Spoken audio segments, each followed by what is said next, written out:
Sir రీసెంట్గా చూసుకున్నట్లయితే చాలా మంది క్రెడిట్ కార్డ్స్తో ఇబ్బంది పడుతూ ఉన్నారు. క్రెడిట్ కార్డ్ని వాడుకుంటారు, డబ్బులు తిరిగి కట్టలేరు, ఫైన్లు పడుతూ ఉంటాయి. మళ్ళీ అదొక స్ట్రెస్లా తయారవుతుందన్నమాట. మన శాలరీ వస్తుంది, వచ్చిన అమౌంట్ అంతా క్రెడిట్ కార్డుకి వెళ్తుంది, మళ్ళీ క్రెడిట్ కార్డులో మళ్ళీ డబ్బులు తీసుకుంటున్నారు. కొన్ని లోన్ యాప్స్ ఉన్నాయి, వాళ్ళు అమౌంట్ తీసుకుంటారు, ఇంట్రెస్ట్ రేట్లు పెరిగిపోతూ ఉన్నాయి. అసలు ఈ మనీ అనేది మనం ఒక చోట ఒక అప్పులా తీసుకున్నప్పుడు దాన్ని ఎక్కడ ఇన్వెస్ట్ చేస్తే మనకి రిటర్న్స్ బాగా మంచి డబ్బులు వెనక్కి తిరిగి వస్తాయి, మనం తెచ్చిన డబ్బులు కావచ్చు, తీసుకున్న డబ్బులు కావచ్చు, తీసుకెళ్ళి ఒక చోట ఖర్చు పెడితే అది అంతతో ఖర్చు అయిపోతుంది, రిటర్న్స్ రావు. ఈ డిఫరెన్స్ కనుక్కోవడం ఎలా? అసలు లయబిలిటీస్కి అసెట్స్కి డిఫరెన్స్ ఏంటి? Right. So first of all మీరు చెప్పిన దాన్ని లెవరేజ్ బిజినెస్ అంటారండి. లెవరేజ్ అంటే నాది కానీ అమౌంట్ని లేదా నాకు మించిన మనీ కానీ తీసుకొచ్చేసి దాని ద్వారా నేను బెనిఫిట్ పొందడం, దాన్ని లెవరేజ్ బిజినెస్ అంటారు. సపోజ్ మీరు క్రెడిట్ కార్డ్ గురించి చెప్తున్నారు కాబట్టి నేను క్రెడిట్ కార్డ్ గురించి చెప్తున్నాను. సపోజ్ మీరు ఒక ఎంటర్ప్రినర్, ఒక పెట్రోల్ బంక్, ఒక జ్యువెలరీ షాప్ ఉందనుకుందాం. ఓకే, నేను ఒక ఎంప్లాయీని, ఐటీ ఎంప్లాయీని, నాకు ఒక 5 lakhs శాలరీ ప్రయాణం వస్తుంది. మనం ఇద్దరు క్రెడిట్ కార్డ్కి అప్లై చేసాము. ఓకే, ఇద్దరికి సరే ఒక 5 lakh వర్త్ క్రెడిట్ కార్డు వచ్చింది అనుకోండి. ఫస్ట్ మీరు ఎలా వాడతారో చూద్దామండి. మీది జ్యువెలరీ షాప్ లేదా పెట్రోల్ బంక్ అనుకుందాం. మీ దగ్గర కస్టమర్స్ అందరూ వస్తుంటారు పెట్రోల్ పెంచుకోవడానికి, వాళ్ళు మనీ ఇచ్చారనుకోండి. ఆ మనీ మీ పాకెట్లో పెట్టుకొని మీ దగ్గర ఉన్న కార్డుని స్క్రైప్ చేస్తుంటారు. తద్వారా మీకు ఒక విత్ ఇన్ 4-5 days కల్లా ఈ కార్డులో ఉన్న మ్యాక్సిమం అమౌంట్ మీరు వాడేసుకుంటారు. దాని దగ్గర 5 lakh మీ చేతికి వస్తుంది. ఈ 5 lakh మీకు టోటలీ ఫ్రీ నెక్స్ట్ 1.5 month. ఎందుకంటే 45 days తర్వాత కదా మనం పే చేసేది. అంటే 45 days క్యాష్ మీ పాకెట్లో ఉంది. ఇప్పుడు మీరు ఆ కంపెనీకి పే చేసేది 45 days తర్వాత. ఓకే, ఇప్పుడు ఈ అమౌంట్ని మీ బిజినెస్ సర్కిల్లో వడ్డీకి ఇచ్చుకోవచ్చు, లేదా మీ బిజినెస్లో పెట్టుకొని మీరు ఇంప్రూవ్ చేసుకోవచ్చు. అంటే మీకు లిటరల్గా అది వడ్డీకి ఇచ్చామనుకోండి, 1.5 రూపీ లేదా 2 rupees ఇంట్రెస్ట్ ఇచ్చారు మీ బిజినెస్ సర్కిల్లో, మీకు 15,000 దాకా వస్తుంది ఫ్రీగా. అంటే మీకు క్రెడిట్ కార్డు ఉంటుంది ద్వారా మంత్లీ 15,000 వస్తుంది ఫ్రీగా. ఓకే, ఆ 15,000ని ఫర్ ఎగ్జాంపుల్ ఏ మ్యూచువల్ ఫండ్లో దీంట్లో పెట్టారనుకుందాం. ఎవ్రీ మంత్ అది యావరేజ్ మీకు 15% ఇస్తుంది అనుకోండి. ఎవ్రీ మంత్ ఈ ఒక్క కార్డు ఉండటం వల్ల మీకు 15% వడ్డీ రావటం ద్వారా ఈ వడ్డీని మాత్రమే అదర్ అసెట్ క్లాస్లో పెట్టుకుంటూ వెళ్తుంటే మీకు 20-25 years కల్లా ఈజీగా ఒక 20-30 crores వస్తాయి. అంటే బిజినెస్ మ్యాన్కి కార్డు లేకపోతే సిన్ అది. ఎందుకంటే కార్డు ఉంటే వాళ్ళ ఎక్స్ట్రా స్ట్రెంత్ వస్తుంది నీకు. అందుకని క్రెడిట్ కార్డు నీకు బ్యాడ్ అంటే అస్సలు కానే కాదు. అంటే ఎవరైనా సరే ఆ అమౌంట్ని బాగా ఆప్టిమైజేషన్ చేస్తున్నప్పుడు బెస్ట్. అందుకని కంపెనీలు కూడా అప్పున్నంత మాత్రం బ్యాడ్ కంపెనీస్ ఏం కాదండి, ఎఫిషియన్సీగా మేనేజ్ చేస్తున్నా లేదని ఇంపార్టెంట్. ఇక్కడ నేను అప్పు తీసుకున్నప్పుడు ఇంట్రెస్ట్ నేను 4% ఇస్తున్నాను, ఇక్కడ దాన్ని నేను 20% మేనేజ్ చేస్తున్నాను అనుకోండి, అప్పు చేయడం చాలా మంచిది. దాని ఎఫిషియన్సీ డస్ మ్యాటర్. అందుకని మనం ROC చూస్తాం కంపెనీల్లో. ఓకే, అందుకని బిజినెస్ మ్యాన్కి క్రెడిట్ కార్డు ఉంటే చాలా మంచిది. ఎందుకంటే సడన్ నీకు డబ్బు కావాలంటే అది ఈజీగా నీకు వస్తుంది. బిజినెస్లో ఎప్పుడు మనీ రిక్వైర్మెంట్ ఉంటుంది. అందుకని బిజినెస్ మ్యాన్కి కార్డు ఉండటం అనేది ఒక ఎసెట్, అది అడిషనల్ ఎసెట్. ఇప్పుడు నెక్స్ట్ మంత్ ఇన్ టైంలో మీరు మనీ పే చేశారనుకోండి, అతను మళ్ళీ 2 కార్డులు ఇస్తాడు. ఈసారి వేరే మ్యూచువల్ ఫండ్ కార్డ్స్ ఇస్తారు, వేరే ఎసెట్ ఈ క్రెడిట్ కార్డ్ కంపెనీస్ ఉంటాయి కదా, ఇస్తూనే ఉంటాయి నీకు. మీరు ఒకేసారి మీకు 10-15 కార్డ్స్ ఉన్నాయి అనుకోండి, ఊహించండి. మీరు ఈచ్ కార్డ్ని 2-3 days 5 lakh ఇస్తున్నారు, 5 days ఒకసారి 5 lakh ఇస్తూనే ఉంటారు అవతల దగ్గర నుంచి. వాళ్ళకి పే చేసేదేమో ఆఫ్టర్ 45 days తర్వాత.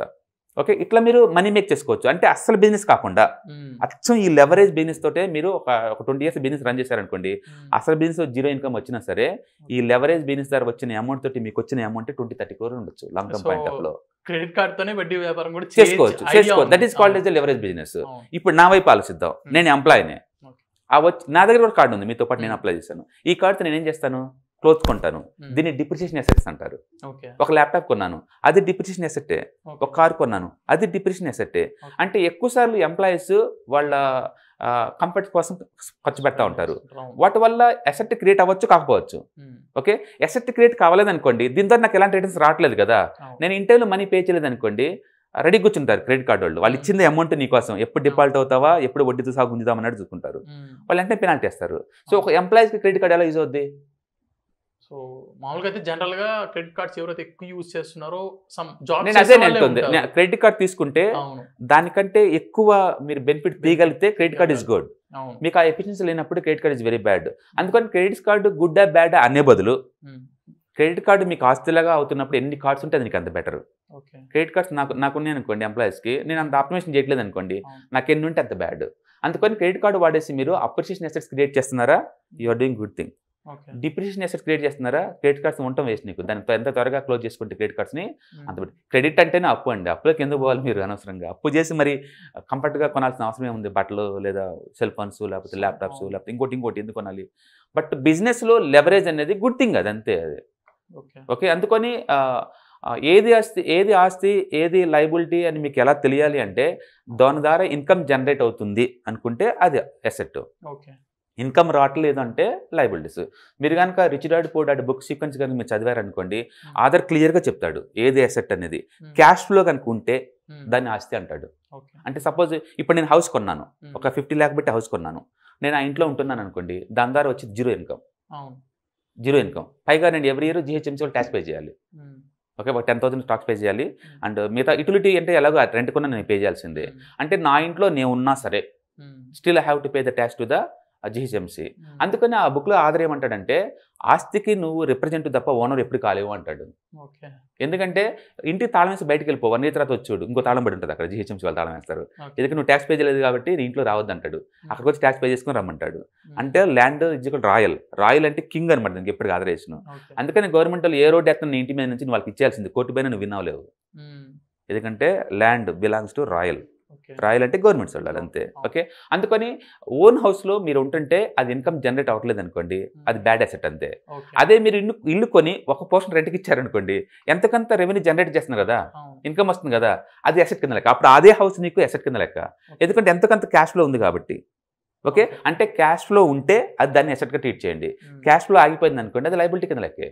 నీ ఇంట్లో నువ్వు ఉన్నావంటే అది లయబిలిటీ, ఎందుకంటే GHMCకి ఎక్స్ట్రా పే చేస్తున్నావు నువ్వు జేబులో నుంచి డబ్బు. మరి అదే నువ్వు రెంట్కి ఇచ్చావు అనుకోండి, ఇది నేను GHMC పే చేయడం కూడా మిగతా నాకు అమౌంట్ వస్తుంది కాబట్టి ఎక్కువ తక్కువ డజన్ మ్యాటర్. ఇక్కడ క్యాష్ జనరేట్ చేస్తుంటే దాన్ని అసెట్స్ అంటారు, క్యాష్ జనరేట్ చేయకపోతే అది లయబిలిటీ. అందుకని మీ దగ్గర అప్ టు 1 crore వరకు ఎలాంటి హౌస్లు కొనుక్కొని ఉంటేనే బెటర్. కొంటే క్యాష్ ఫ్లో ఆగిపోద్ది. అదే నా దగ్గర మనీ నేను వడ్డీకి ఇచ్చుకున్నా లేదా మంచి అసెట్లో పెట్టినా బిజినెస్లో పెట్టుకున్నా, నాకు ఈవెన్ ₹1 ఇంట్రెస్ట్ లెక్కేసుకున్నా సరే నాకు మంత్లీ 1 lakh తరతరాలు వస్తూనే ఉంటుంది. అది 1 lakh ఉంటే.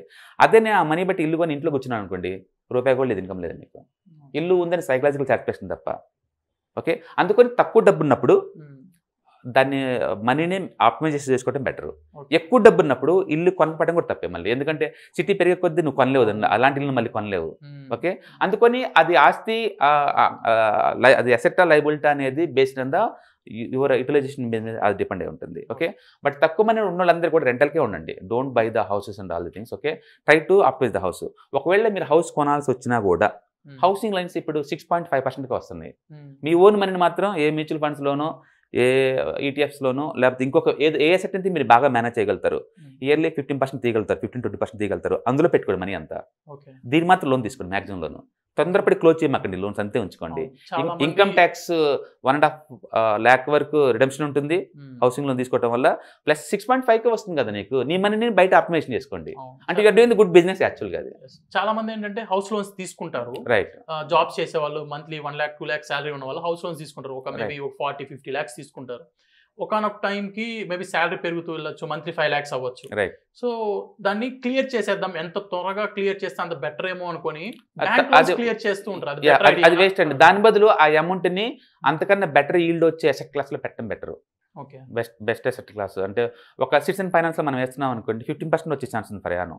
మ్యూచువల్ ఫండ్స్ అనుకోండి, యావరేజ్ మీద మీకు 15-20% వచ్చేది. ETF దాంట్లో వచ్చేది ఉంది. ఇంకేదన్నా వేరే ఎక్కడన్నా మీకు ఆపర్చునిటీ క్రియేట్ కనుక అవుతుంటే మీకు ఎక్కడైతే 15-20% వస్తుంది అనుకుందాం, 15%, 6తో పోల్చుకుంటే 10 వచ్చినా బెటరే కదా. అందులో పెట్టిన తప్ప ఇది క్లోజ్ చేయమాక. క్లోజ్ చేసినా మీకు వచ్చేది ఏం లేదు అక్కడ. అందుకని హౌసింగ్ లోన్స్ ఉంచుకోండి, ఎంత లాంగ్ ఉంటే నీకు అంత బెటర్. ఎందుకంటే 6.5 అంత లోయెస్ట్ రేట్ ఆఫ్ రిటర్న్ నీకు ఎక్కడ ఉండదు. నీ మనీని మాత్రం ఎక్కువ రేట్ ఆఫ్ రిటర్న్ వచ్చే చోట పెట్టండి. అందుకని హౌస్ కొనాలని మీకు ఆలోచన వచ్చిందా, ఫస్ట్ హౌస్ కొనేంత ఈక్వల్ అమౌంట్ ఉందో చూసుకోండి. హౌస్ కాస్ట్ 50 lakh అనుకుందాం, నీ దగ్గర 50 lakh క్యాష్ ఇప్పుడు ఉండాలి. కానీ ఈ అమౌంట్ పెట్టి ఇల్లు కొనద్దు. 90% లోన్ తీసుకోండి, 80%-90%. ఈ అమౌంట్ని అలాంటి అసెట్ క్లాస్ వేరే ఎక్కడైనా ప్రయాణం 15% వచ్చింది అనుకోండి, దాంట్లో పెట్టండి. ఆ అమౌంట్ని EMI పే చేస్తున్నారు అనుకోండి, యూ ఫీల్ వెరీ హ్యాపీ. మీకు స్ట్రెస్ ఉండదు, ఇల్లు వచ్చినట్టు ఉంటుంది. మీ అమౌంట్ ఏమో పెద్ద రేట్ ఆఫ్ రిటర్న్ కి ఆపరేషన్ చేస్తున్నారు. వచ్చే అమౌంట్ తో మనం ఇక్కడ EMI కట్టేయచ్చు. That is the best one actually. So I strongly recommend to somebody want find out asset and liabilities అంటే rich dad poor dad books చదువుకున్నారనుకోండి, you got lot of ideas బేసికల్ గా. అండ్ బుక్స్ ఫ్రీ, గూగుల్ పక్కన PDF అని type చేశారనుకోండి, that's going to download. Right. So friends చూసారు కదా, అందరూ లయబిలిటీస్ అండ్ అసెట్స్ కి డిఫరెన్స్ ఈజీగా తెలుస్తుంది. ఏదైతే మనకి డబ్బులు రిటర్న్స్ ఇస్తుందో అవి అసెట్స్, ఏవైతే మనకి డబ్బులు తిరిగి ఇవ్వదో అవి లయబిలిటీస్. సో చాలా క్లియర్గా చెప్పారు. ఇంకా మీకు క్లియర్గా కావాలి అంటే రిచ్ డాడ్ పూర్ డాడ్ ఈ బుక్ కూడా చదవమని మనకి రెఫర్ చేస్తున్నారు. Thanks for watching. నెక్స్ట్ వీడియోతో మళ్ళీ కలుద్దాం. Thank you. Thank you.